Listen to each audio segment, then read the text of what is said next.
Le micro ne marche pas. Eh ben.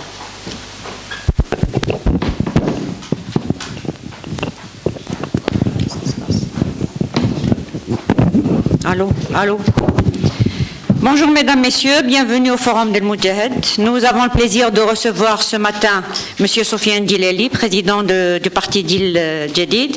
M. Sofiane Djilali, bonjour. Bonjour. Merci d'être parmi nous ce matin. Nous allons parler avec notre invité des élections locales, un scrutin qui vient boucler un processus lancé depuis décembre 2019 et qui tend à reconstruire les institutions de l'État. Les Algériens sont appelés aux urnes une nouvelle fois pour élire cette fois-ci de nouvelles assemblées communales et de wilaya.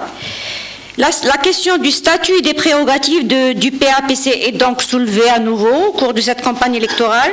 L'Assemblée élue est censée constituer l'assise de la décentralisation et le lieu de participation des citoyens à la gestion des affaires publiques, ce qui reflète la démocratie participative. Cependant, cette instance de base peine à répondre aux besoins des citoyens et aboutir à l'amélioration de leur cadre de vie. Nous allons donc essayer de débattre et de comprendre avec notre invité les défaillances et les dysfonctionnements qui freinent les communes dans leur développement local, du statut des élus locaux, du code communal et celui de la fiscalité, du développement local et des moyens dont disposent ces collectivités locales. Monsieur Sofiane Djilali, vous avez déclaré lors des législatives que le but de la participation de votre parti aux élections législatives du 12 juin était de contribuer à trouver des solutions politiques en vue d'édifier l'Algérie nouvelle et opérer le changement et non de remporter des sièges. Est-ce le cas cette fois-ci encore? Oui, tout d'abord, merci pour l'invitation. Bonjour, salam alaikum Jamir. Il est vrai que l'Algérie entre dans une phase particulière. On est à la confluence de différentes forces qui ont agi dans le pays. Il y avait à l'évidence une très forte mobilisation citoyenne en 2019 et 2020 pour exiger un changement de système de gouvernance.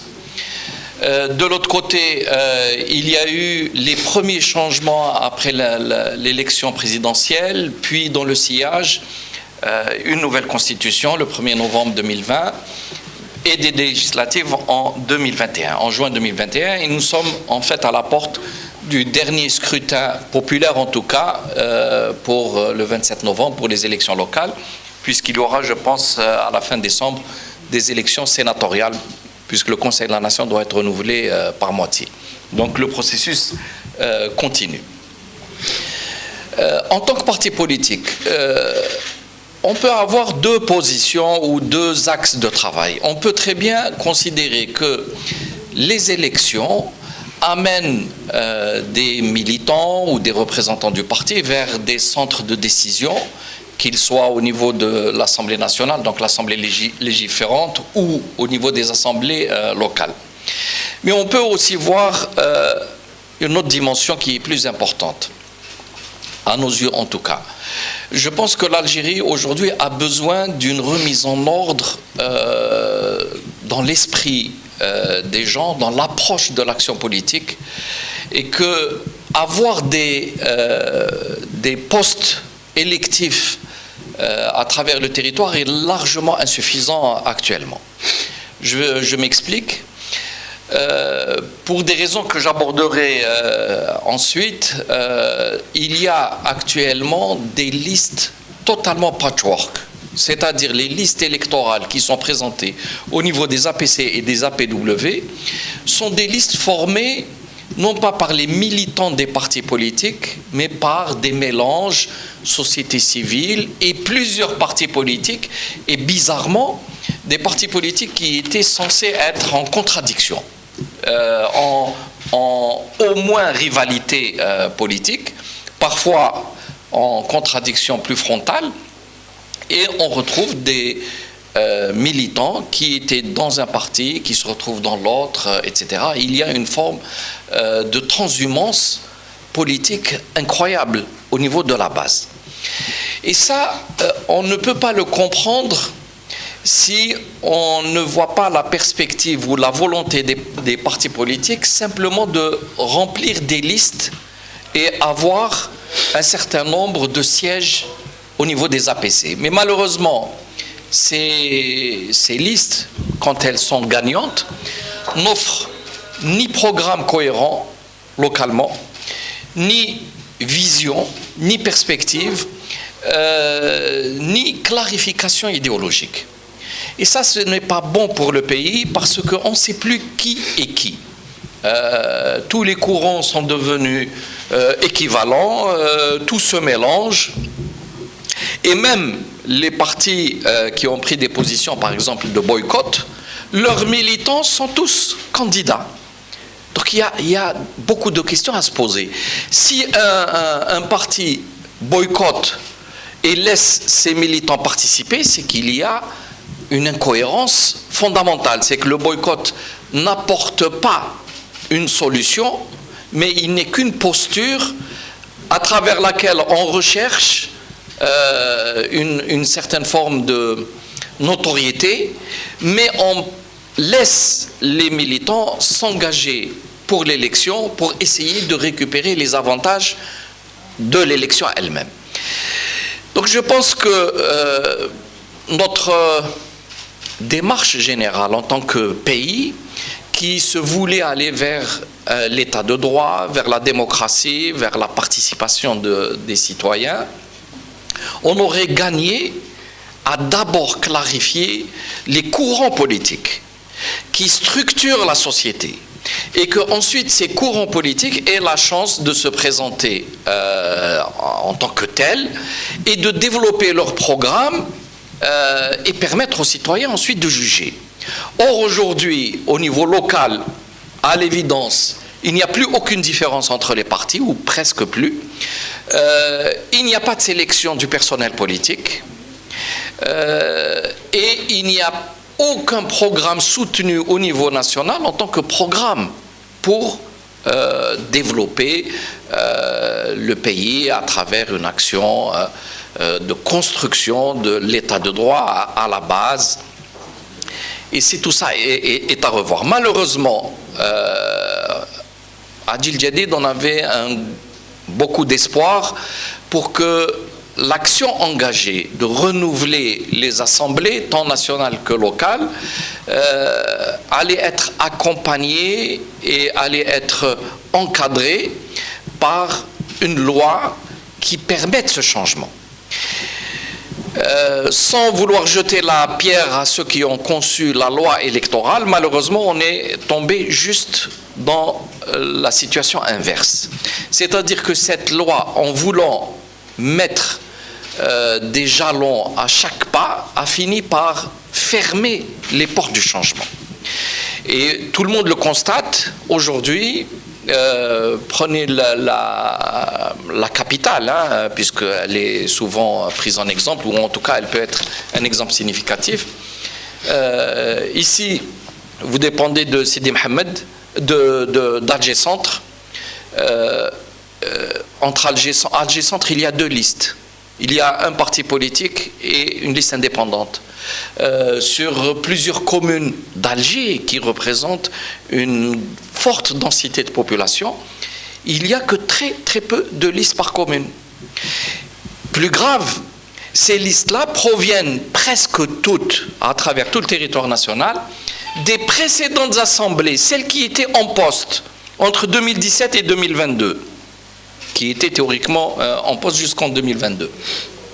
Du fait simplement de l'introduction de l'exigence de parrainage, mais ces parrainages, tout le monde sait que les Algériens, la société traverse des turbulences, on n'est pas en situation de grande motivation politique, il y a une désaffection politique, on l'a vu lors du référendum et plus encore lors des législatives.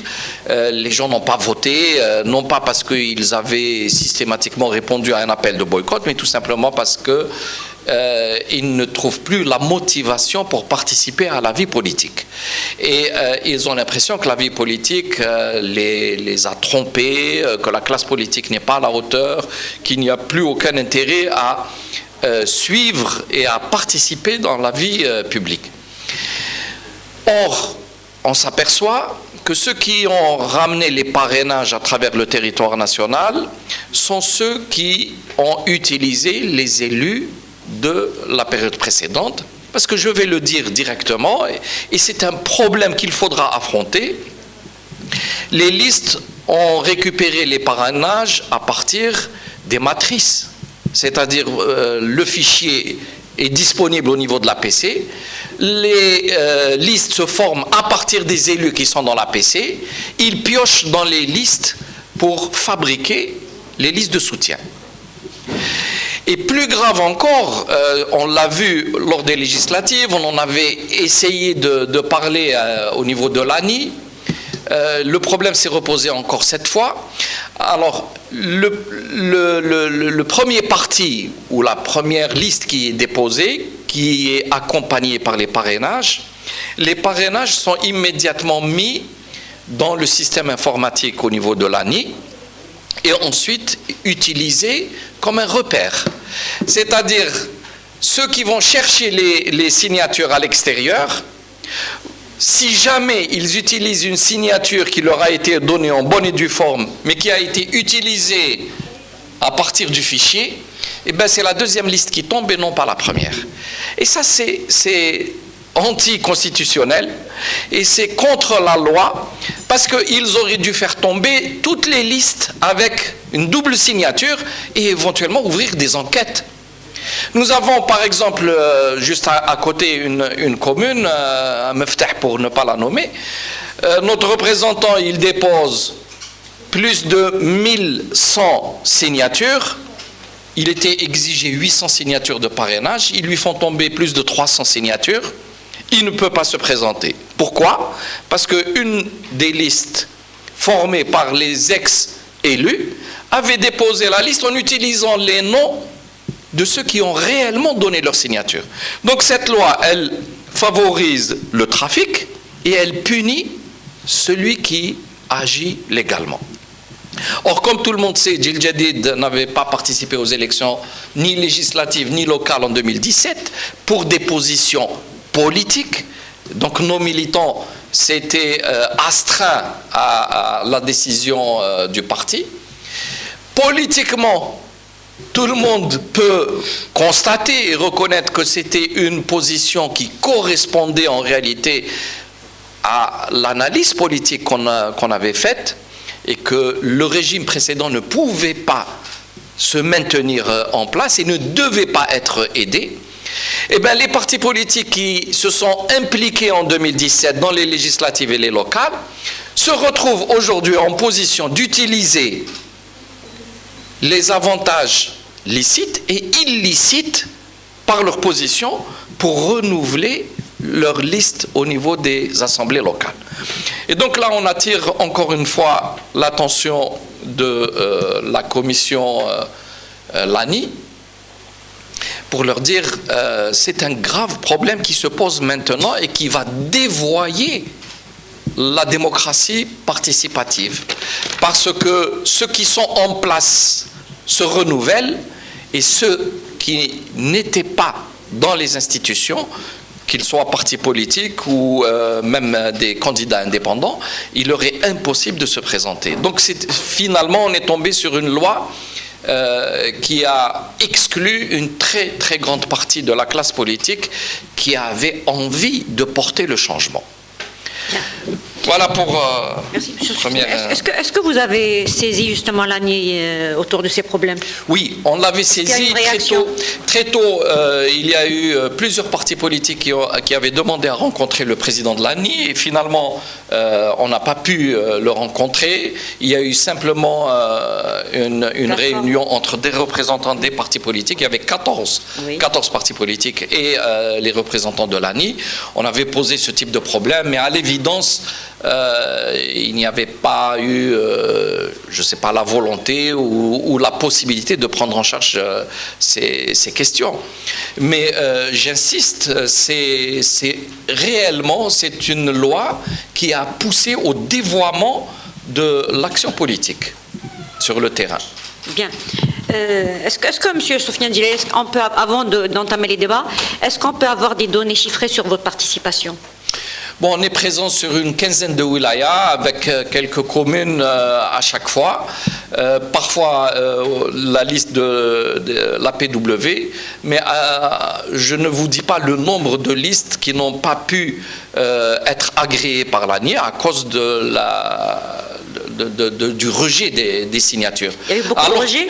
Énormément de rejets, alors que nous sommes prêts à aller en justice pour prouver que nos signatures étaient des signatures vraies, en bonne et due forme, et les signatures en doublon qui ont été utilisées par d'autres étaient tirées du fichier de l'APC. Et ça, c'est une grave anomalie. Vous allez partir en justice ? Je ne sais pas si on peut le faire, mais on aurait voulu que ça aille jusque-là. Et au moins, pour premier acte, c'était faire également exclure la première liste qui a déposé les noms. Oui. Il fallait faire tomber toutes les listes, pas simplement les suivantes. On avait souffert de cela aux législatives, et là, c'est devenu manifeste. Très bien. Vous avez parlé de boycott tout à l'heure, et on va parler d'abstention cette fois-ci. Est-ce que vous avez des appréhensions sur le taux d'abstention qui va avoir lieu? Est-ce que ça va être la même chose que pour les législatives? Est-ce que vous avez un espoir qu'il y ait plus de participation? Bon, je ne sais pas, vous l'avez peut-être constaté, nous n'avions pas fait une campagne médiatique au niveau national, mais je me suis déplacé déjà sur plusieurs wilayas. Entre autres, j'ai fait Bel Abbès, Aït Mouchent, Tiaret, etc. Mon sentiment au niveau des communes, et ce sont des petites communes où j'ai été faire campagne, l'Hsiba Bel Abbès ou Chabat el-Hamma Aït Mouchent ou Amellakou à Tiaret et d'autres, j'ai le sentiment que les Algériens ont envie de voir le changement. Donc là où il y a des listes de Djil Jadid, il me semble que les citoyens se mobilisent, mais je ne saurais pas vous dire ailleurs, parce que sur beaucoup trop de communes, ce sont exactement les mêmes qui reviennent, seulement les mêmes, et que les enfants de ces communes ont été d'une manière ou d'une autre marginalisés et n'ont pas pu former les listes, que ce soit avec Djil Jadid ou avec d'autres partis, ou même à titre de société civile. Donc finalement, la conclusion qu'on peut dire sur ces élections, c'est que globalement, ces élections vont reconduire les mêmes équipes qui étaient là en 2017 et jusqu'à maintenant. Donc il y aura peut-être quelques nouvelles têtes, en particulier, et ça c'est le côté positif de la loi, elle imposait 50% de moins de 40 ans et des universitaires. D'ailleurs, c'est ce qui a bloqué, je pense, un certain nombre de communes qui se retrouvent sans aucune liste, parce qu'il n'y avait pas d'universitaires disponibles pour les élections dans ces communes-là. Mais globalement, il y a quand même un afflux de jeunes, même à travers les anciennes listes qui se reconduisent partiellement, qui se reconduisent à 30-50% et qui renouvellent à peu près 50% à cause de la loi. L'élément féminin reste faible. Vous savez que la loi impose théoriquement la parité, mais avec une possibilité de ne pas appliquer cette disposition. Tout le monde sait que la gente féminine n'est pas très engagée en politique et que surtout à l'intérieur du pays, le pays profond, il y a des difficultés pour les afficher, pour qu'elles prennent des responsabilités. Donc du coup, il y a une faiblesse de ce point de vue. Je pense qu'elle reflète aussi l'état de la société. Il ne faut pas se leurrer. Donc votre appréhension, M. Sofiane Djilali, de voir l'abstention des électeurs faire revenir les partis classiques est toujours là. C'est évident. La leçon était tellement nette le 12 juin lors des législatives. Le fait que la population dans son écrasante majorité n'ait pas voté a laissé les circuits, les groupes, les réseaux qui ont voté. D'ailleurs, beaucoup de députés actuels étaient des maires et qui avaient utilisé tous les moyens à leur disposition avec les réseaux, les clientèles, souvent des groupes de voyous, ce qui est désolant. C'est devenu maintenant une habitude pour certains maires d'utiliser des groupes de jeunes qui sont à la frontière de la délinquance, les borderline, et pour forcer un peu les gens à voter ce qu'ils veulent. Nous avons beaucoup souffert en juin dernier de ces pratiques-là, sans compter l'argent qui sortait de partout, en espèces bien sûr. Bon. Je pense que ces critiques-là, ce n'est pas pour justifier des résultats, mais il faut attirer l'attention des pouvoirs publics que si on veut construire réellement la démocratie dans le respect des règles, dans le respect de la Constitution, dans le respect de la loi, mais il faut prendre des précautions pour éviter que ça ne se renouvelle systématiquement. Sinon, on va avoir une forme d'alliance entre des groupes de pression, des mafias locales, des réseaux locaux qui sont en train de prendre en otage finalement les citoyens. Merci, M. Soufiane Djellel. Est-ce qu'il y a des questions de mes confrères journalistes? Oui, oui. Le micro. السلام عليكم. بونجور سي سهيله ضغموم تلفزيون الجزائري. سيدي نتمنى الاجابه تكون بالعربيه باش نقدروا طبعا. بما اني اول مره نحضر اللقاء تاعك، تحدث لنا على برنامج الحزب والقوائم تاعكم على مستوى الوطن وين لحقت هذه القوائم. تفضل السيدي. نعم. الان الحزب متواجد في عدد تفضل. نعم شكرا.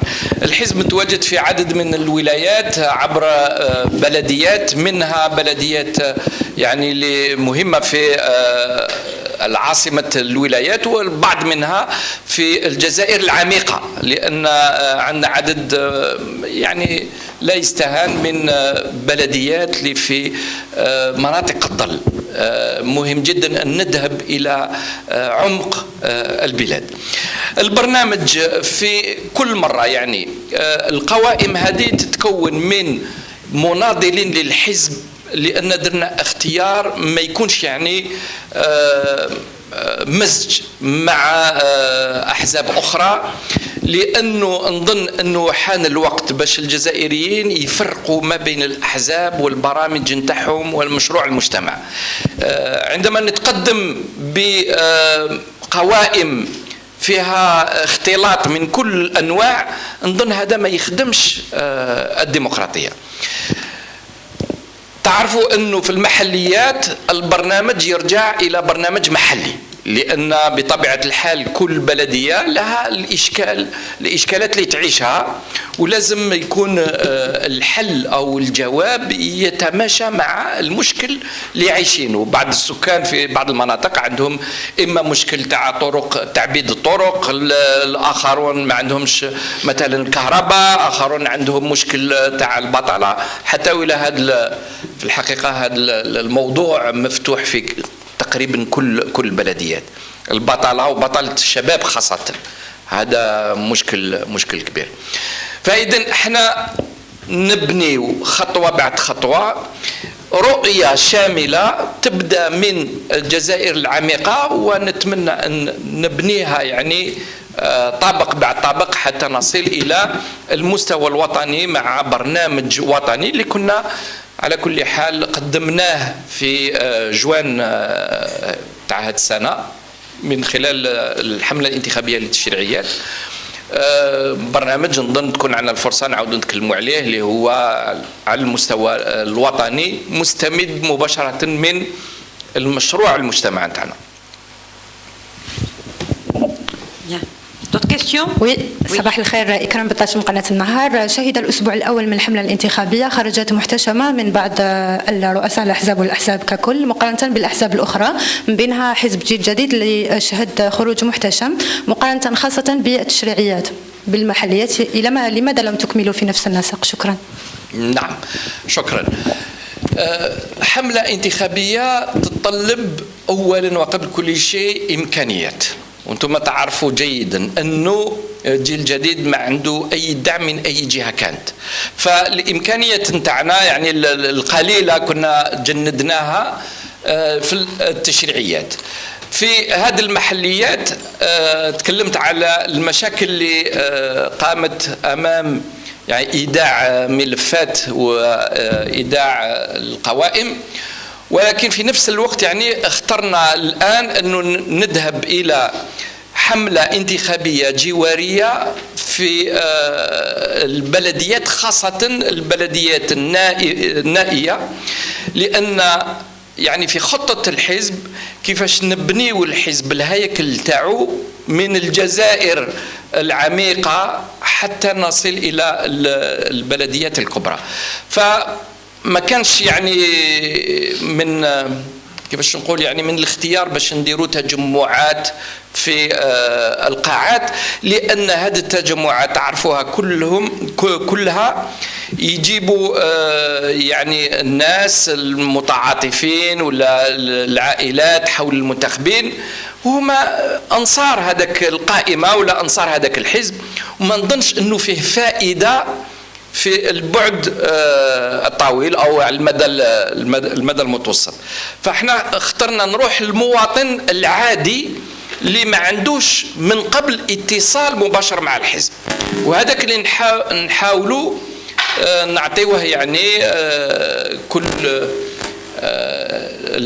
نوضحوا له البرنامج، نوضحوا له الاختيارات تاع الحزب، نقدموا له المترشحين الى اخره. نظن نوعية القوائم مهمة جدا، وهي اللي تقدر تخلي المواطن يعاود يرجع للعمل السياسي. وهذا اللي شفناه في عدد كبير من البلديات اللي قمنا بزيارتها، حتى ولا قلنا ما روجناش على الإعلام الوطني، ولكن كي تروحوا الشبكة يعني الاجتماعية في الفيسبوك ولا انستغرام ولا تصيبوا كل الخرجات بالصور تاعها. Merci. D'autres questions? Oui.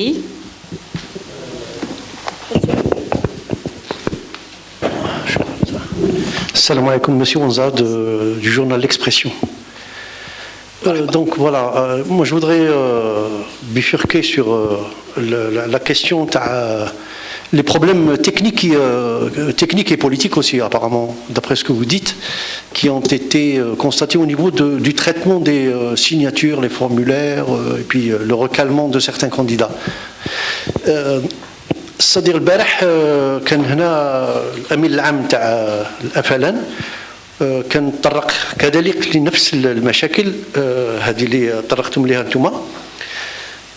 Mais au-delà de ces problèmes techniques, c'est-à-dire حتى الأفلان اللي معروف هو عنده وعاء انتخابي تقليديا، عنده وعاء انتخابي مهم، وهو لحد الآن أول قوة سياسية على المستوى الوطني ومن في المشهد السياسي.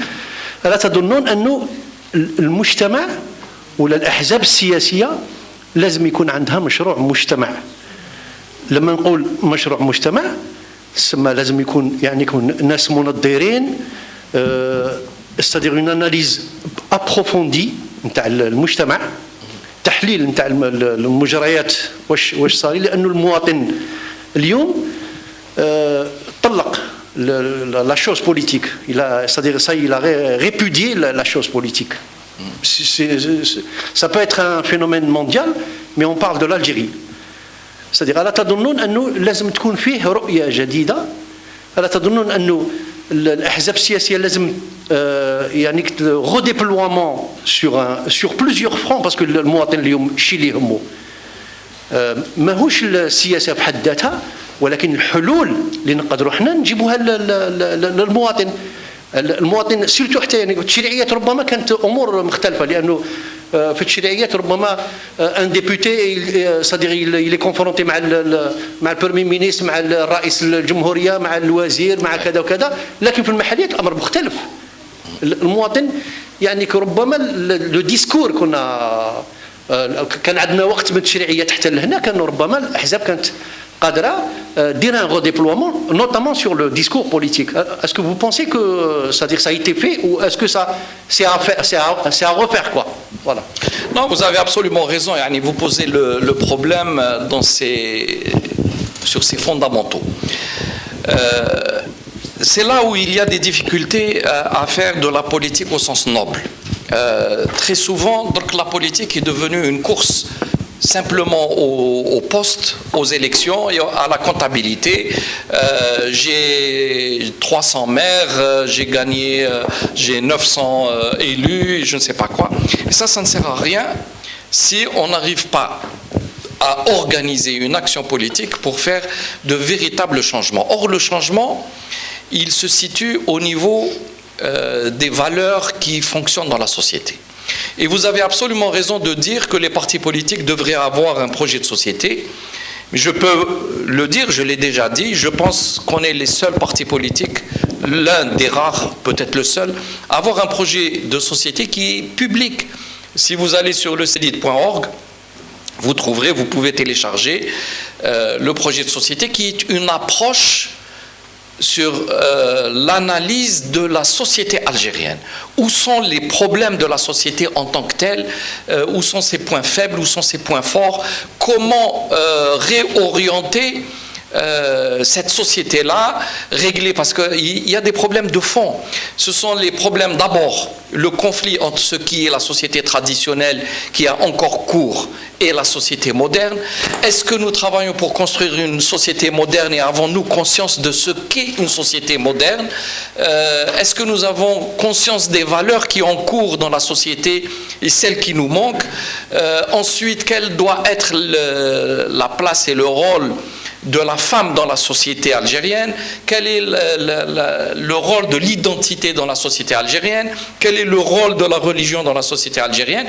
Ce sont les problèmes de fond que malheureusement, dans le discours de tous les jours, les partis politiques ne l'abordent pas. Tout simplement parce que soit ils n'ont pas de réponse, soit ils n'ont pas abordé ces questions, ou alors plus prosaïquement, et très souvent c'est le cas, les journalistes ne s'intéressent pas à ces questions, ne les abordent pas. Vous êtes invité sur un plateau de télévision, on ne vous pose jamais ce type de questions. On va plutôt sur ce qui fait le buzz, ce qui arrange au plus vite l'actualité. Et ça, c'est un problème. Donc, justement, Djil Jadid, ayant ce projet de société, lorsque je me déplace à l'intérieur du pays, lorsque je parle avec les citoyens, même dans des rencontres informelles, on aborde autant les problèmes que vivent au quotidien les Algériens que la source de ces problèmes-là, qui sont souvent en nous. L'Algérie est un pays grand. D'ailleurs, je regardais une carte de l'Algérie dans laquelle on incluait les cartes à la même dimension de certains nombres de pays européens. C'est extraordinaire la surface de l'Algérie. Vous avez une wilaya qui équivaut à un pays, et un pays actif. Et donc nous avons l'espace, nous avons des richesses de matières premières incroyables. Je ne parle pas du gaz, secondairement du pétrole, mais aussi des mines, etc. L'agriculture peut devenir une source de richesse incroyable, sans compter le patrimoine touristique, sans compter le patrimoine historique, sans compter... Mais tout ça n'est pas mis en ordre. Il y a comme un désordre dans la société, et c'est pour ça que l'action politique, lorsque vous proposez quelque chose de cohérent, de raisonnable, de stable, même les gens... Je parle de manière anonyme, la majorité, les citoyens, n'accrochent pas facilement, parce qu'eux-mêmes sont porteurs de beaucoup trop de contradictions, donc ils veulent simplement ce qui fait sensation, ce qui fait du bruit, ce qui fait... Et on oublie le travail de fond. Or, l'Algérie a besoin d'être remise au travail, l'Algérie a besoin de réfléchir le long terme, l'Algérie a besoin de construire des projets sur des années et non pas que sur l'immédiat. Donc, au-delà du projet de société, à Djil Jadid, on a présenté un programme politique. Et ce programme politique, vous pouvez avoir aussi accès très facilement sur le même site djiljadid.org.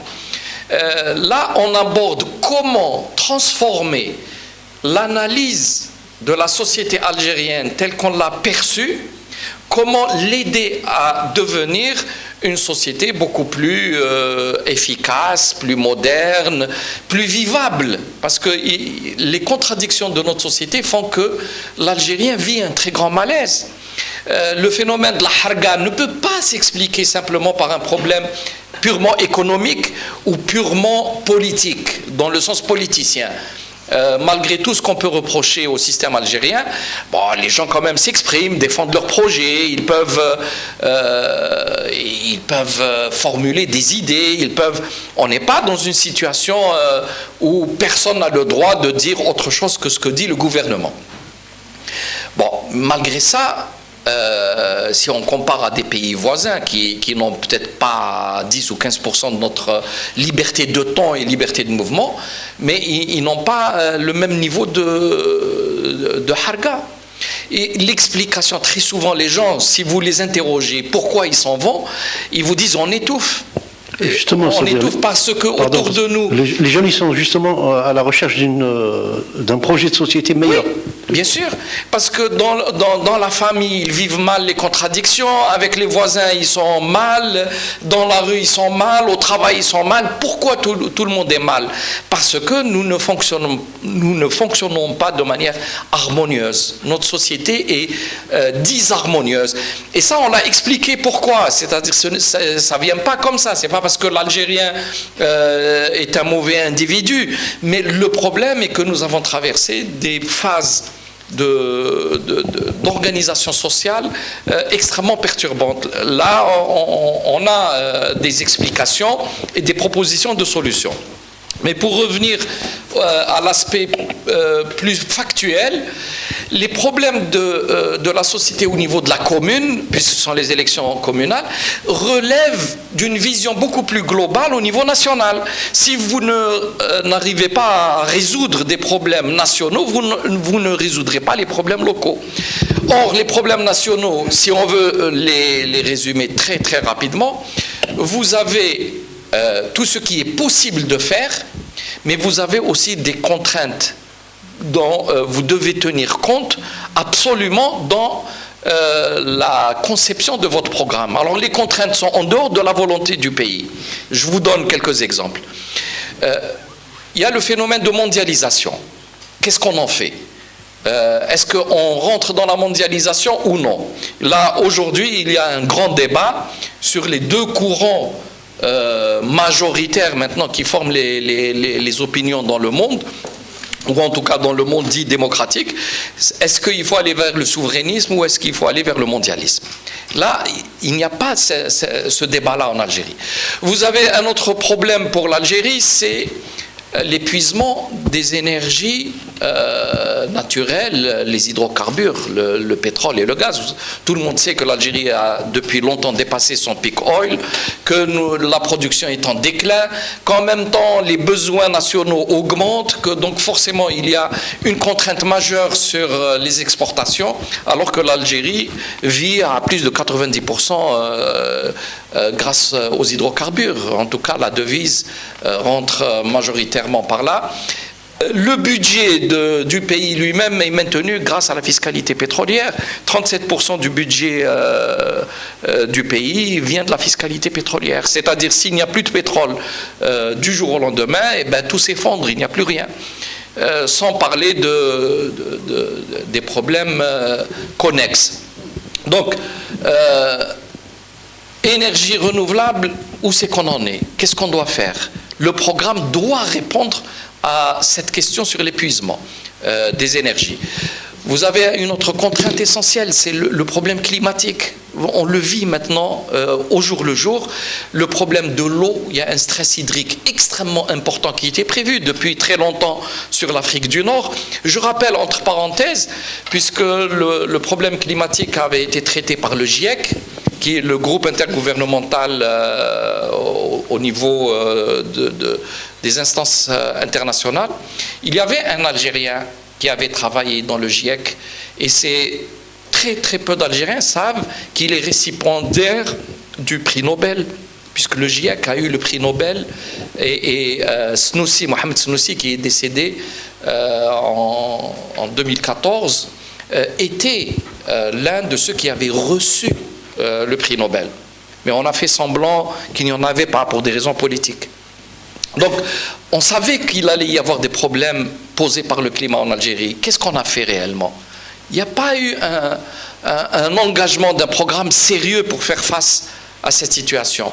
Vous avez le problème des migrations. Tout le monde savait et s'attendait à ce que depuis l'Afrique, il y aura de très forts courants migratoires qui traverseront l'Algérie. Ça rajouté à l'effondrement de la Libye, rajouté au problème du Sahel, rajouté au problème sur l'Atlantique. Du côté du Sahara occidental, tout ça fait que l'Algérie allait devenir le couloir de cette migration, sans compter une émigration à partir de l'Algérie des cerveaux, de la matière grise. Il y a une hémorragie actuellement, beaucoup trop de cadres, des entrepreneurs, des médecins, des ingénieurs, des informaticiens vont faire le bonheur des pays de l'autre côté de la Méditerranée. Pourquoi il n'y a pas une prise en charge de ces Algériens-là? Ça fait partie de l'avenir du pays. Et donc, on peut citer, il y a 11 contraintes comme ça essentielles. Le système financier mondial, la dédollarisation actuellement qui est en cours, le problème du libre-échange au niveau commercial, les problèmes géopolitiques qui se posent et qui sont liés autant à l'énergie qu'au climat, qu'à l'eau, qu'à la migration, etc. Donc tous ces problèmes ne sont jamais abordés malheureusement, ni par les médias, ni dans les discours, ni... Ce qui fait que vous avez des campagnes électorales où les présidents de partis rassemblent un peu les ouailles, ils vont leur redire les mêmes phrases et les mêmes mots qu'ils répètent de campagne en campagne. Je crois que ça ne sert pas maintenant le pays, ça ne sert à rien. C'est une langue de bois qui s'est installée systématiquement. Il n'y a pas de nouveauté, il n'y a pas de créativité, il n'y a pas de sincérité souvent. Et les citoyens, ils n'y croient plus. Ils considèrent les politiques comme étant presque parasites par rapport à leur propre vie. Oui. Merci, Monsieur Sofiane Djilali. On va rester, si c'est possible, sur les problèmes de la commune aujourd'hui. Le statut de la commune aujourd'hui, pourquoi la commune, quels sont ces dysfonctionnements qui font que la commune, censée être l'assise de la décentralisation, n'arrive pas à répondre aux besoins des citoyens? Quels sont ces dysfonctionnements et quelles sont les solutions que vous proposez? Alors, vous avez des dysfonctionnements qui sont structurels et qui dépendent par exemple du choix de l'organisation de l'État algérien. Parce que un pays organise son action publique à travers des institutions et ces institutions sont pensées, réfléchies, conçues en fonction de différentes données. Le système algérien tel qu'il a été fait est un système centralisateur et les lois sont très souvent limitantes pour la prise d'initiative. D'ailleurs, on le voit maintenant, on parle encore une fois de l'amendement de la loi pour décriminaliser l'acte de gestion. Ça, c'est un gros problème où les gestionnaires ont peur de prendre une décision économique qui peut induire une perte. Je ne parle pas des vols et des détournements. Mais quand il s'agit d'agir dans le secteur économique, il faut que le gestionnaire ait une marge de liberté importante. C'est le cas au niveau de l'APC. Le maire, même s'il a une très bonne intention, il a toujours peur d'engager des actions qui peuvent le mener à des difficultés par la suite. Donc on a des difficultés structurelles, on peut les aborder un à un pour ne pas être trop long. Mais on a des difficultés aussi réelles d'un pays qui était complètement sous-développé au moment de l'indépendance. En 1962, vous n'avez pas des cadres au niveau nécessaire pour encadrer, engager des actions locales, etc. Vous savez tous très bien que c'était géré au niveau central, mais parce que aussi ce choix a été fait par le manque d'encadrement. Maintenant, c'est très facile de dire que le système depuis 62 est comme ci et comme ça. Bon, mais je pense qu'on a beaucoup de critiques à faire au système en général, mais il faut systématiquement se replacer dans le contexte pour que les critiques soient réalistes. Aujourd'hui encore, nous avons ce problème. Aujourd'hui, il y a des communes où vous avez des équipes dirigeantes qui n'ont pas de niveau. Bon, j'ai attiré l'attention, encore une fois, je reviens à la loi électorale. J'avais proposé que sur les listes de candidats, on n'exige pas des candidats le fait qu'ils résident et qu'ils votent dans la commune. Pour la simple raison que de petites communes, lorsque vous avez des citoyens qui arrivent à l'université, qui obtiennent leur diplôme, en général l'université se situe au niveau du chef-lieu de wilaya, une fois qu'il est diplômé, il ne revient pas à la petite commune, parce qu'il va chercher un emploi qui corresponde à sa formation. Et donc dans les petites communes, très souvent, il n'y a pas de diplômés, ou en tout cas des diplômés qui ont envie de faire de la politique, car leur nombre est trop réduit. Il aurait simplement fallu permettre dans ces communes à ce que les enfants natifs de ces communes-là, même s'ils n'y résident pas, qu'ils puissent se présenter. Parce qu'une fois maire, il peut revenir à sa commune d'origine. C'est comme ça qu'on va enrichir humainement ces communes. Or, la loi est en train de les dégarnir, d'enlever toutes les capacités de ces communes-là, de ces communes pauvres, on les appauvrit encore humainement. Donc, ce problème de ressources humaines qui n'a jamais été sérieusement géré à tous les niveaux. Vous le savez très bien, même dans les grandes entreprises économiques, vous entendez parler d'un directeur qui a très mal géré et coulé une entreprise, ensuite il se retrouve responsable dans une autre entreprise de nouveau. On ne demande pas de résultats aux chefs d'entreprise, on ne demande pas de résultats chiffrés au président d'APC, on n'exige pas d'eux qu'ils ramènent de l'argent. Donc, si vous ajoutez tous ces problèmes, il y a le problème de la fiscalité. Par exemple, vous avez des communes qui sont le siège d'usines. Il y a des usines qui sont actives sur le territoire de ces communes. Mais comme ces usines dépendent de l'entreprise qui, elle, siège au niveau de la wilaya ou au niveau d'Alger, eh bien, les impôts ne vont pas à la commune, ils vont à la wilaya ou la commune qui est l'hôte de ces entreprises. Et ça, c'est injuste. Parce que, encore une fois, la plus-value créée au niveau d'une commune, qui devrait profiter à la commune elle-même, se retrouve absorbé, siphonné par un chef-lieu de wilaya qui est déjà riche. C'est le cas, prenez la wilaya d'Oran, à Oranville, vous avez d'énormes entreprises, parmi lesquelles des entreprises d'envergure internationale. Mais même si elles ont des activités dispersées sur plusieurs autres communes, mais il n'y a que la commune mère qui en bénéficie. Là, il y a quelque chose à revoir. La taxe d'habitation est à revoir. Il n'est pas normal qu'un habitant à Hidra paye la même somme qu'un habitant qui se retrouve fait, je ne sais pas, un aperdu dans une commune pauvre à l'intérieur du pays. Ou même sur la capitale, dans la wilaya d'Alger, celui qui habite El Biar ne doit pas payer la même chose que celui qui habite Kalitos ou la Glacière. Donc ils doivent faire intervenir des impôts locaux différenciés en fonction aussi de nos villes. Notre urbanisme n'est plus respecté, on a tout mélangé, on crée du social dans des endroits qui sont de très grande valeur patrimoniale, et on jette des zones résidentielles dans des endroits qui sont presque insalubres. Donc il y a quelque chose à revoir complètement dans notre façon de gérer le pays. Des questions autour de cette thématique? Bon, oui. Une autre question. Je vais revenir un petit peu sur Farid Guellel du Courrier d'Algérie. En arrière, d'accord. Monsieur Djellali, vous avez parlé tout à l'heure de listes que vous qualifiez de patchwork, c'est ça?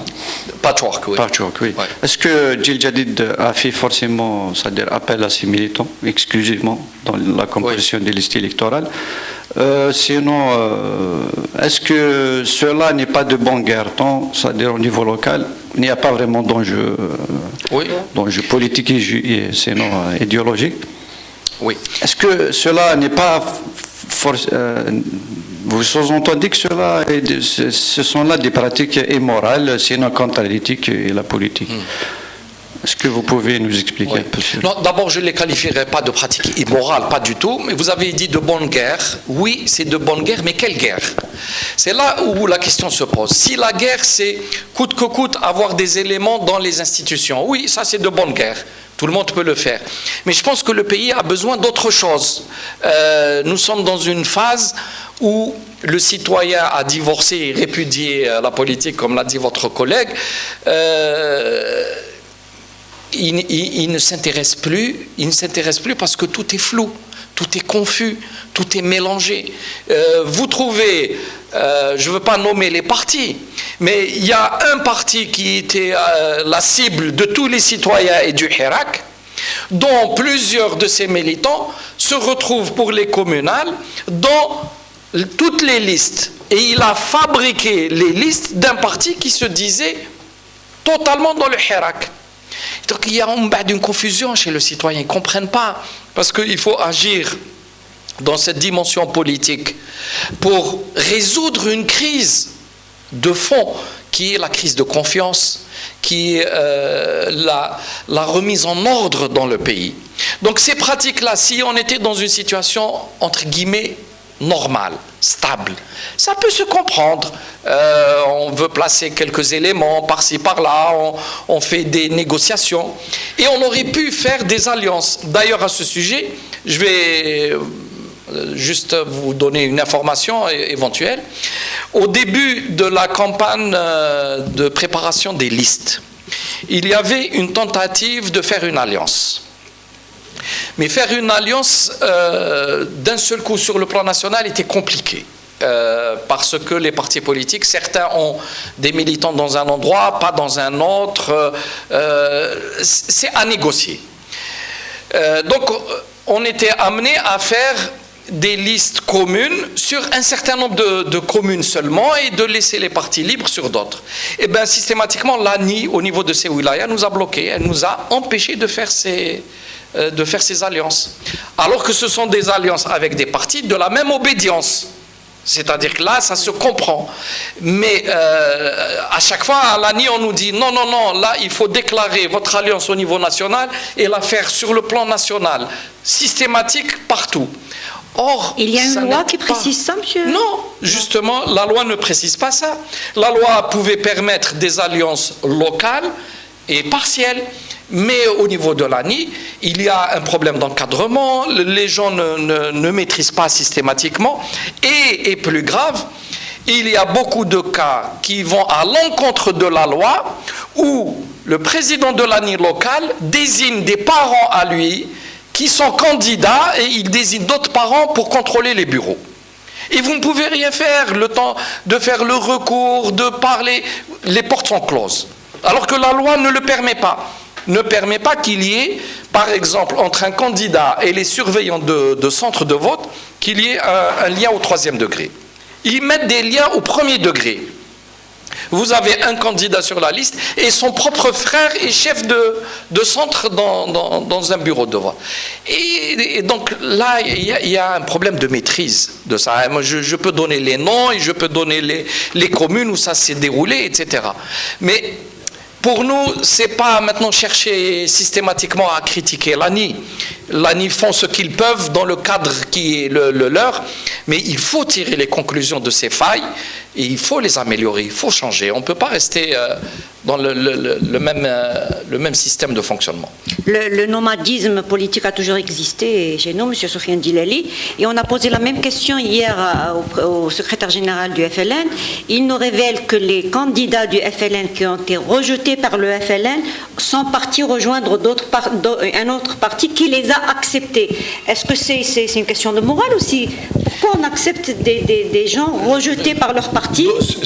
Ce qu'il dit est vrai, d'autant plus que les partis qui ont accepté étaient des partis qui se positionnaient comme étant les premiers opposants dans le pays. Donc c'est là où se pose le problème. Pourquoi? Je reviens à l'expression de bonne guerre. Lorsque vous mettez en objectif simplement présenter des listes pour montrer qu'on est fort et avoir des élus locaux en son nom, mais qui n'appartiennent pas au parti, parce que ça, on le sait aussi. Vous avez des élus sur une étiquette, mais qui n'ont aucun compte à rendre à leur parti qui les a couverts. C'est-à-dire ils utilisent l'agrément. Bon, cette fois-ci, il n'y avait pas l'agrément, on utilise d'autres ressources, de l'argent, des soutiens par les élus qui sont déjà en place et qui ramènent les signatures, comme je le disais, en piochant sur les fichiers, etc.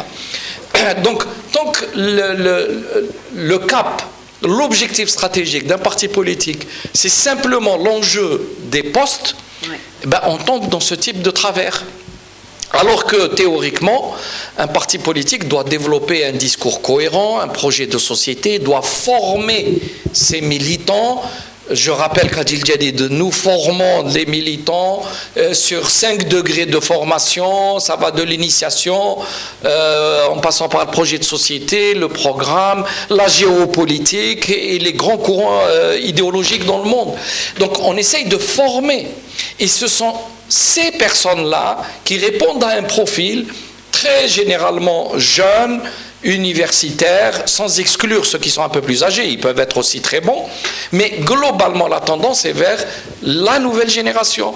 Et donc c'est leur donner la possibilité de s'aguerrir à l'action politique, d'aller faire campagne. C'est ça notre intérêt à nous, à Adil Jadid. Notre intérêt n'est pas simplement de dire on est présent sur 1000 communes. Oui, mais comment vous expliquez, M. Sofiane Djilali, que des partis classiques contestés, rejetés par la population, arrivent à mieux mobiliser les citoyens que vous, les partis dits démocrates? Comment on explique ça?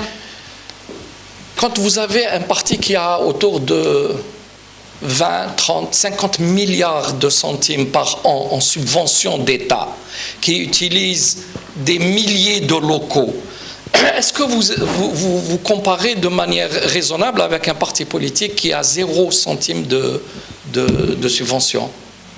Vous ne pouvez pas. Oui, vous savez très bien que la capacité de mobiliser les citoyens, il faut des moyens, mettre à leur disposition le transport, louer les salles, avoir des locaux sur place, souvent payer le sandwich, je le dis entre parenthèses pour rire, mais louer les salles, ramener les cadres, leur payer l'hôtel, la restauration. Vous n'avez rien à Adil Jadid, vous avez 0 centime. Oui, mais le discours est important aussi, M. Sofiane Djilali. Le discours est très important, c'est pour ça que Adil Jadid existe par son discours, il n'existe pas par l'argent. Oui, mais ça veut dire que le discours n'arrive pas chez le citoyen? Non, c'est pas qu'il n'arrive pas chez le citoyen, mais vous ne pouvez pas, dans le monde, et c'est connu, vous ne pouvez pas faire de la politique sans aucun moyen. Or, on a fait ce défi-là, on l'a relevé, et on va étaler sur le temps notre travail, c'est-à-dire au lieu d'obtenir, si Adil Jadid avait, comme certains partis politiques, 50 ou 100 milliards de centimes à dépenser durant la campagne des législatives, je peux vous assurer qu'on aurait eu un tout autre résultat. Bon, ça c'est la réalité du terrain qui l'exige. Bien. Oui, allez-y. نولي الموضوع اللي تناولته حين يقولوا باللي les diplômes ne font pas la compétence. Oui. C'est-à-dire on a eu le résultat, احنا شفنا النتائج في عدة بلديات من بينها وهران باسكو انا من وهران. بلديه نتاع وهران احنا كنا صحفيين نقولوا باللي كيفاش هذه وهران ما عندهاش ولادها، كاين غير جماعه لافلان، كاين غير جماعه هادو وكذا وكذا وكذا، اللوبيات تاع الاخر. جابوا un universitaire bardé de diplômes, ça a été la catastrophe. Et quand il est sorti, quand il a été poussé à la sortie, خلى une facture نتاع قريب 60 مليون نتاع كاوكاو ولوز وشوكولا. Et il ne recevait personne. هذا c'était un universitaire. Donc c'est-à-dire le diplôme حنا بالك ربما احنا بالك الفهم نتاعنا بارابور البلديه توجور نشوفوها على اساس انها يعني تريق المشاكل تاع الطرقات تاع الضوء كذا، بصح عمرنا ما شفناها على اساس انها بلديه يعني تقوم بمهام، تقدر تقوم بمهام اقتصاديه ويعني لا لي افيك لو سوسيال لو كولتورال وكذا وكذا. مازال ما شفنا يعني في السابق كنا نشوفوا كانت هناك سكون ابل توأمات مع عده بلدان اوروبيه ربما عربيه افريقيه وكذا، on a vu le processus هذا حبس البلديه ولات داخله في صراعات نتاع كما قلت لك تاع اللوبيات نزع الثقه بلاصي الهواري بلاصي عبد القادر سفيان وهي رايحه صديق الاشكال درك راه كاين فريق عمل حطوا سياده الوزير الاول حطوا باش يعني اعاده النظر في قانون البلديه ولا الاخر اسكو حتى التسميه نتاع بلديه ربما لازم لها تطير. On ne parle pas assez de territoire. C'est un territoire, on parle d'un territoire où il y a ce qu'on appelle des études socio-économiques ailleurs, pour ne pas dire France, en Europe, en Norvège, en Islande, les pays anglo-saxons, des enquêtes périodiques, mais des enquêtes périodiques socio-économiques, parce que le territoire est ماهوش figé, ماهوش حابس.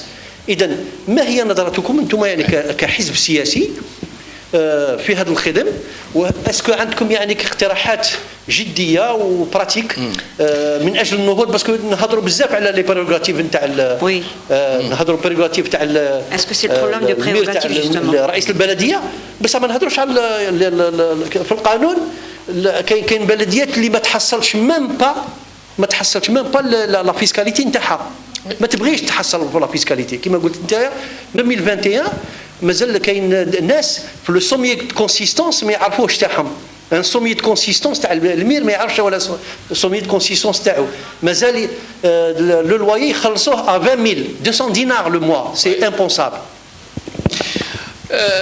Je vais vous aborder un problème très sensible, c'est en fait la qualité de l'homme politique. On peut revenir même à des écrits savants de Max Weber, le savant et le politique. Est-ce que l'universitaire peut être un bon gestionnaire et un bon politique surtout? Non. Un universitaire peut être un exécrable gestionnaire. Parce que manager les hommes, ça nécessite d'autres qualités. Donc, est-ce que ça exclut les universitaires de la gestion? Là, non plus.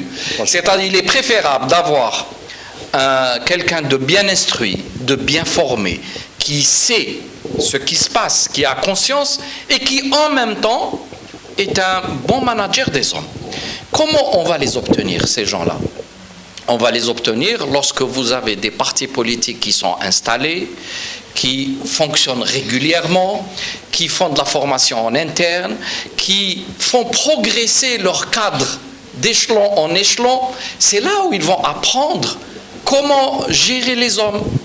Parce que ce n'est pas quelque chose qui est inné. Gérer les hommes, ça s'apprend. Or, on peut avoir, par exemple, dans d'autres secteurs, on prend un médecin, on lui confie un hôpital, et ben, il ne saura pas le gérer. Parce que ce n'est pas sa fonction. Mais si on prend un bon universitaire qui a fait de la gestion et du management humain, il peut le faire. C'est là où je disais, il y a un grave problème à tous les niveaux. Au plus haut niveau, en Algérie, on ne connaît pas notre ressource humaine. On ne connaît pas les hommes à tous les niveaux. Quelqu'un qui réussit extraordinairement bien, mais parce qu'il y a un lobby, il veut le liquider, il le fait tomber et on sacrifie la personne. Et d'un autre côté, quelqu'un qui a dilapidé tout l'argent d'une entreprise, il se retrouve désigné ailleurs parce que tout simplement on ne fonctionne pas sur le mérite, tout le pays fonctionne sur un rapport de domination, dominant-dominé, et sur l'allégeance. Si vous prêtez allégeance et il y a la loyauté, le responsable vous garde et vous traîne avec lui. Éventuellement vous êtes complice un peu, vous utilisez des avantages, vous détournez un peu. Alors ça peut se faire à tous les niveaux. Au niveau d'une commune, c'est le foncier, c'est on refait les trottoirs une fois les 6 mois, et juste après avoir refait le trottoir, on va le creuser de nouveau pour passer un tuyau, et on le refait, on refait les carrefours, c'est connu. Et tout ça parce que c'est des contrats de gré à gré. Si vous avez par exemple un marché qui dépasse les 10 millions de dinars, il doit passer par la commission, et bien qu'est-ce que font beaucoup de responsables? Ils vont saucissonner le marché et ils vont le donner de gré à gré avec des valeurs de moins de 10 millions de dinars. Mais la réalité est qu'à la fin, le coût est 3 ou 4 fois plus cher parce que l'argent est parti de tous les côtés. Donc à vous entendre, M. Soufiane Djellali, ça va prendre beaucoup de temps pour changer. Il est évident, il faut revoir réellement les programmes de formation à l'éducation, au primaire. Le primaire, chez nous, c'est quoi? C'est un enfant qui part, il va avoir, on va le dresser entre guillemets face au maître, et s'il bouge, il reçoit la règle sur le bout des doigts. Peut-être un peu moins de punition physique maintenant, mais il y a encore un problème. On lui apprend à réciter par cœur un certain nombre de choses, c'est-à-dire qu'on veut faire de nos enfants des disques durs. On leur bourre la tête, on leur exige. Je l'ai vu, je l'ai dénoncé publiquement. Un enfant au primaire, dans le livre scolaire, on exige de lui de savoir comment faire un mandat postal. Est-ce que c'est raisonnable? Un mandat postal, maintenant il n'y a plus de mandat à la poste. On apprend à nos enfants des choses d'abord qu'ils n'en ont pas besoin. S'ils devaient en avoir besoin, c'est à partir d'un certain âge où il peut se présenter à la poste et ça il peut très vite savoir le remplir. J'apprends à l'enfant à répéter par cœur un texte sur comment remplir un mandat postal. C'est de la folie. Donc il faut apprendre à nos enfants à réfléchir, il faut avoir des têtes bien faites, pas des têtes remplies. Ils apprennent tout par cœur, y compris jusqu'à l'université. Je vous parle d'un cas, par exemple, il y avait une université, une école un peu, je ne veux pas la nommer, il y avait entre guillemets, des gens par piston rentrés dans cette école-là. Très souvent, ils venaient de familles un petit peu aisées, etc., n'étaient peut-être pas les plus forts sur le plan de la répétition, mais par leur vie sociale, ils avaient des contacts, etc. Ils ont serré les vis, ils ont exigé les notes au bac. Ensuite, ce sont les bacheliers qui ont les meilleures notes qui rentrent. Malheureusement, les meilleures notes, comme vous disiez tout à l'heure, non seulement souvent ils ont un souci comment manager, mais ils ne savent que apprendre. Donc petit à petit, on est en train de sélectionner des universitaires en fonction de leur capacité de mémoire. Et donc, on va concurrencer peut-être IBM ou là pour construire les disques durs. C'est insensé.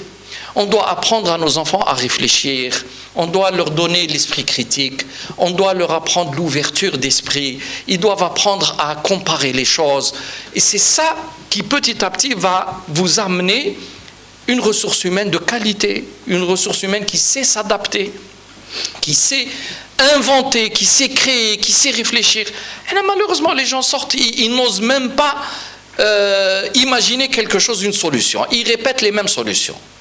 Et si toute la société est coincée, qu'est-ce qu'elle fait? Toute la société, elle va chercher au XIIe siècle les solutions. Je n'ai pas besoin de nommer les théologiens, pensant qu'eux avaient résolu les problèmes du XXIe siècle. Notre société a un très grave problème d'approche par rapport à leur environnement. On est dans le conformisme absolu. Et ça, on l'apprend aux enfants. Vous devez être conformiste, sinon ça ne marche pas. On ne doit pas les éveiller, c'est interdit. Même dans le langage,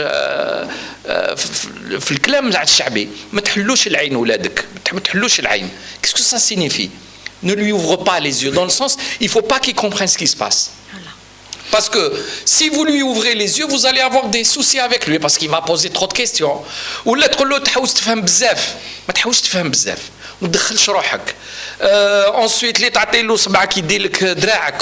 donc tout ça, j'en ai parlé dans un ouvrage, c'est ça qui constitue le fond mental de l'Algérie et qui est actuellement un très gros frein pour la société. Elle l'empêche de changer.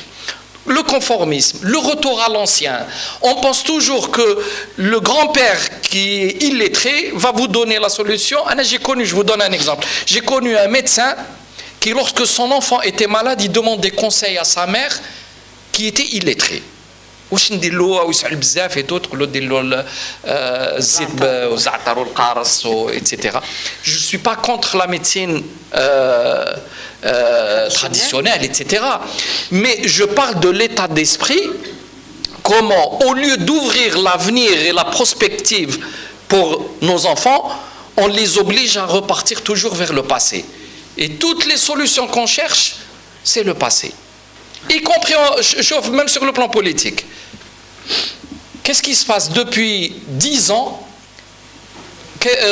face à la crise, y compris la presse, elle recherche les anciens qui n'ont plus aucun rôle depuis 20 ans. C'est eux qu'on interviewe, c'est eux qu'on interroge. On pense qu'eux vont avoir, et y compris les partis politiques dont le leader fondateur est décédé, on continue à brandir sa photo. Ouais. Les islamistes, même les modernistes, on nous parle des anciens qui ont disparu depuis 20 ans. Donc il y a cet attachement viscéral entre notre mental et le passé. Et ça, il faut en sortir. Pour en sortir, il faut revoir nos programmes scolaires, du primaire jusqu'à l'université. Merci, M. Sofiane Djilel. On va prendre une question. Oui. نكملوا في نفس سياق سيد جلالي. سفيان، بما أنك تحدثت على الموارد البشرية ولازم تكون مؤهلة وضرورة التكوين، يعني من أجل إيجاد حلول لمشاكل التنمية المحلية في البلديات، ألا تظن أن التكوين ضروري لرؤساء البلديات حتى نبتعدوا على هذاك النموذج القديم اللي يخدم غير مصلحته؟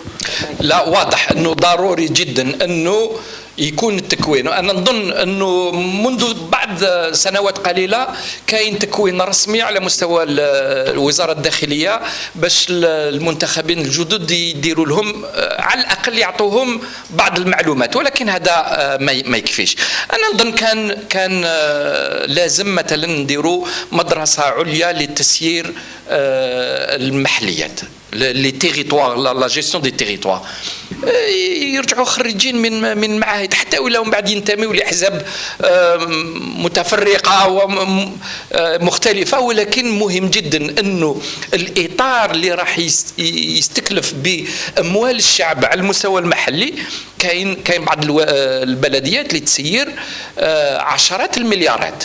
تروحي لبلديه الرويبه نظن عندهم بالك 100 مليار اللي يسيروها، وكيفاش هذا واحد يخرج ربما ما عنده حتى مستوى، كيفاش راح يسير، كيفاش يعرف يعني كيفاش ينفق الاموال هذه، كيفاش يفرقها، كيفاش يخلي باللي تعاود تزيد له المداخل البلديه. يعني للاسف طحنا برك في المشاكل تاع كما كان يقول قبيلات سي دو بون غير، شوف شكون يدي البلاصه ومن بعد كيفاش يوزعوا المزايا. اما التسيير هذا اصبح ثانوي، هذا غلط، وهذه قضيه تاع الدوله. لازم الدوله تعاود تشوف في هذه الامور. دوك درنا شغل كلي ربطنا روحنا سيستيم دورغانيزاسيون، منظومه اداريه، وقال لازم نطبقوها مهما كان، ومن بعد كي نشوفوا الصعوبات تاعها نحاولوا نخلقوا يعني امكانيات للتصليح ولكن للتعقيد. دونك طلعنا في نزيدوا نطلعوا في قال الاستمارات، ومن بعد ما نخليش الناس الكل تتقدم، وبعد دخلنا في واحد المتاهات. لا، الاشكال لازم ناخذوه من الاصل، من الجذور. كان عندنا جامعيين يعني عدد هائل، ونسبه كبيره منهم كي يخرجوا من الجامعه ما يصيبوش منصب شغل، وتصيبهم في كل المدن، في كل البلديات، حتى البلديات الفقيره تصيبه يرجع مسكين ما عندوش خدمه. علاش نكونوا عدد هائل من الناس اللي ما عندناش الامكانيات باش غدوه ندمجوهم في سوق العمل؟ ومن جهه اخرى عندك احتياجات كبيره تاع التكوين وما نديروش هذاك التكوين. أنا كاين تناقضات كثيرة، لازم إعادة النظر في تسيير المنظومة السياسية والإدارية ككل، وهذا اللي لازم يجي بالتوافق، ما لازمش يجي بالاصطدام.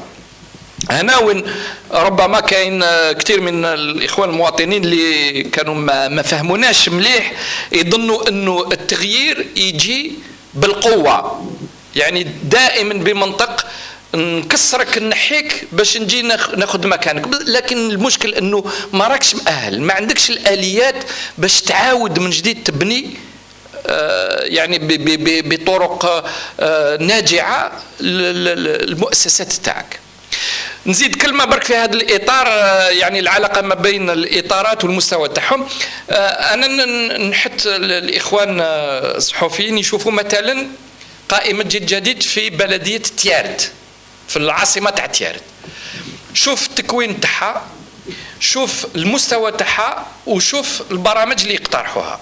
ولو كان ان شاء الله احنا عندنا يعني امل باش يقدروا ينجحوا ولا ينجحوا، تبعها ترجع لك بلديه نموذجيه في البيئه، في النظافه، في امور عديده جدا اللي راح في البرنامج تاعهم.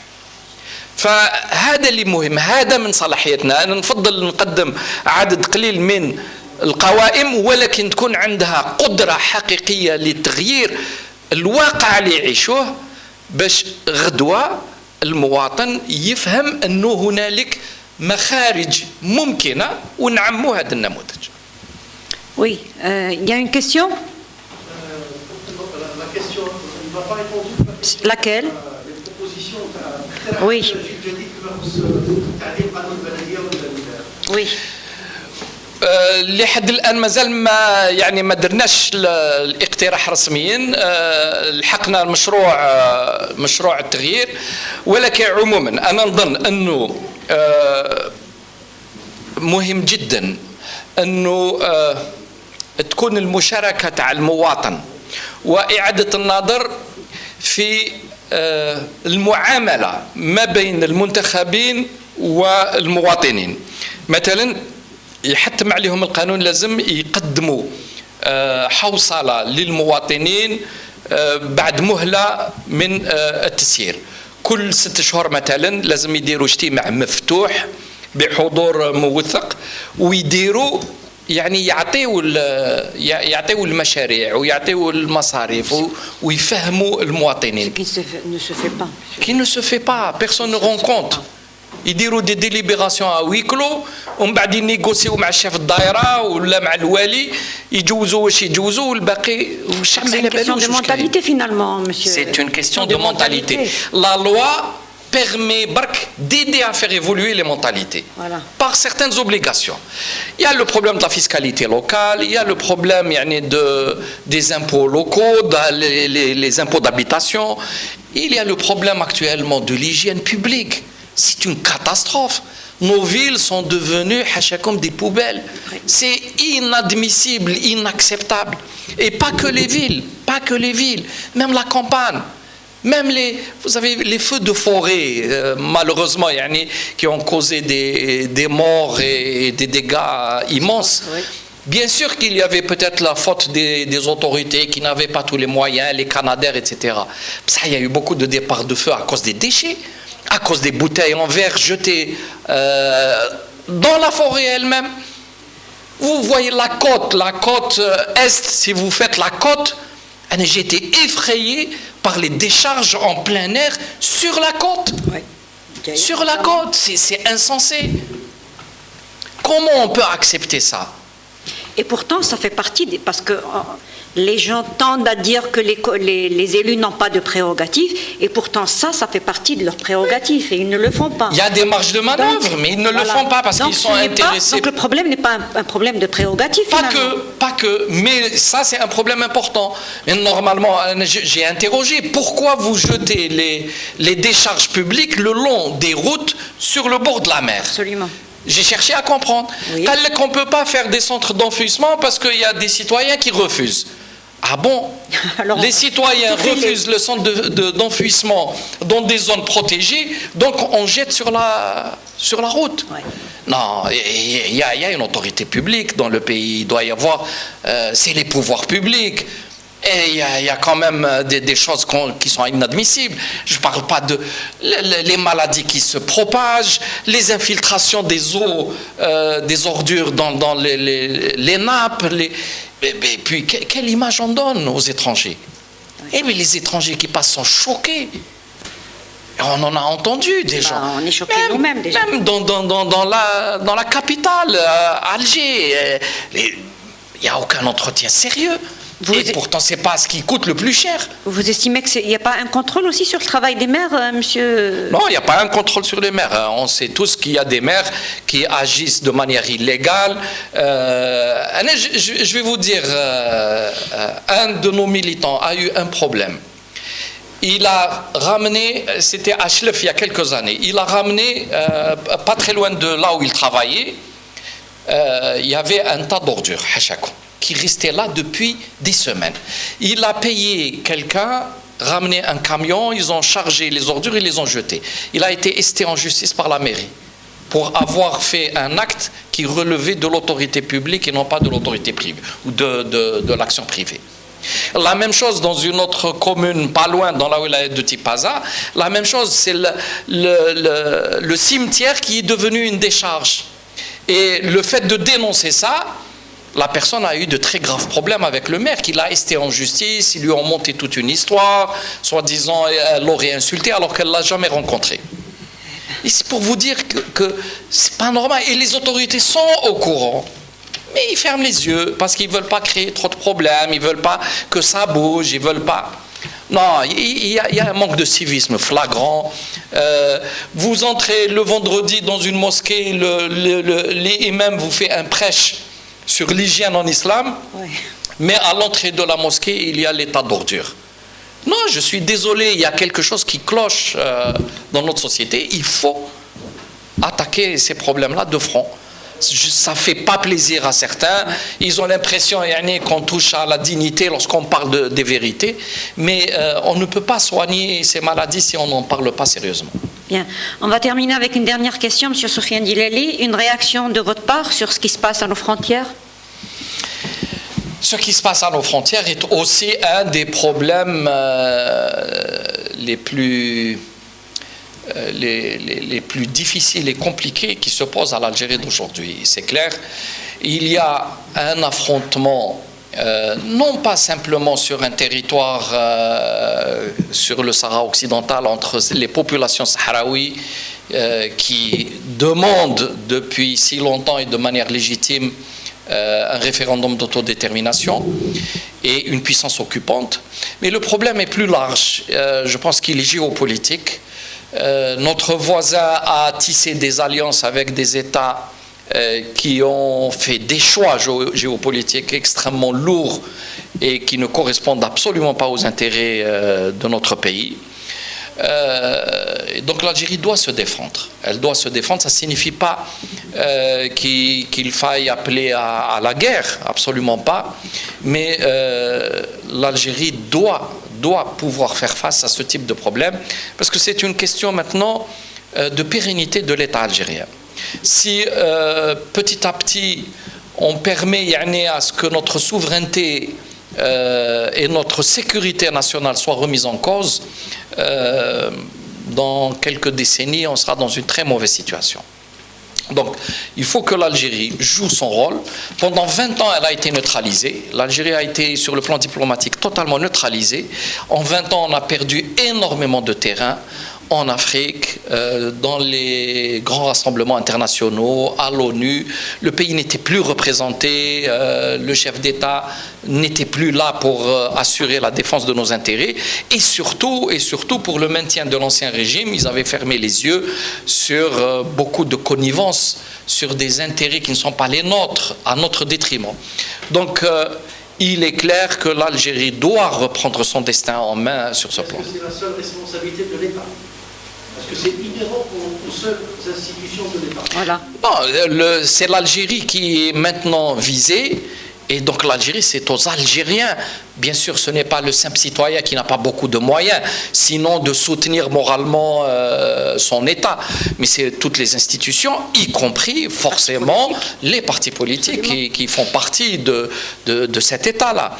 Et d'ailleurs, à ce point-là, je suis profondément choqué par certains activistes et certains au nom de partis politiques qui s'attaquent systématiquement à leur pays d'une façon honteuse. Je pense que on a le droit de s'opposer à un pouvoir. C'est tout à fait légitime de vouloir une alternance.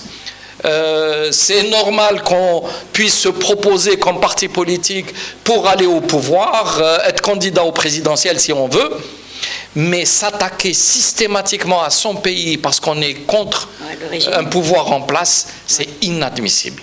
Je suis choqué d'entendre certains propos de la part de certains Algériens qui, pour certains, sont à l'étranger, ou pour la plupart, mais qui n'ont absolument pas le droit de s'attaquer ainsi à leur pays d'origine. Très bien. Oui, une dernière question, allez-y.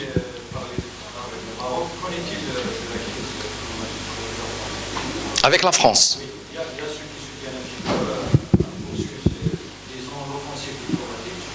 Oui.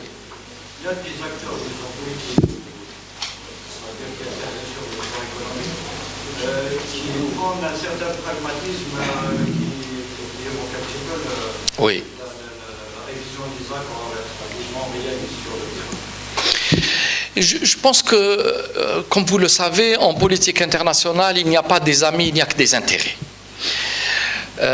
Avec la France, à l'évidence, il y a d'énormes intérêts et des deux côtés. Et il ne faut pas l'oublier et il ne faut pas toujours tomber simplement dans le discours populiste. Maintenant, est-ce que l'Algérie a bien fait de se défendre de cette façon, quitte à être en crise diplomatique avec la France? Très probablement. Il faut que les Français comprennent des limites à respecter, mais ces limites, c'est aux Algériens de les montrer. En France, il y a une campagne électorale. On voit il y a une partie de la classe politique française anti-algérienne qui est en train de s'attaquer à l'Algérie, aux Algériens et plus largement aux musulmans en France. Et c'est la communauté immigrée algérienne qui est visée. Il faut faire très attention avec cela. Il faut les remettre à leur place. Il faut défendre les Algériens qui sont là-bas, tout en respectant la souveraineté de ce pays-là, comme on exige qu'ils respectent notre souveraineté. Donc ensuite, qu'est-ce qu'il faut faire dans les faits? Je ne suis pas dans la situation du ministre des Affaires étrangères pour savoir exactement toutes les données, mais il est essentiel que l'Algérie soit souveraine dans ses choix et qu'elle établisse ses relations d'intérêt avec tous les pays sans tomber dans une forme de populisme qui risque au contraire de nous coûter plus cher. Merci M. Sofiane Djilali, merci de votre présence, merci pour vos réponses et au prochain forum, Inch'Allah. Merci à vous. Merci. Barakallah.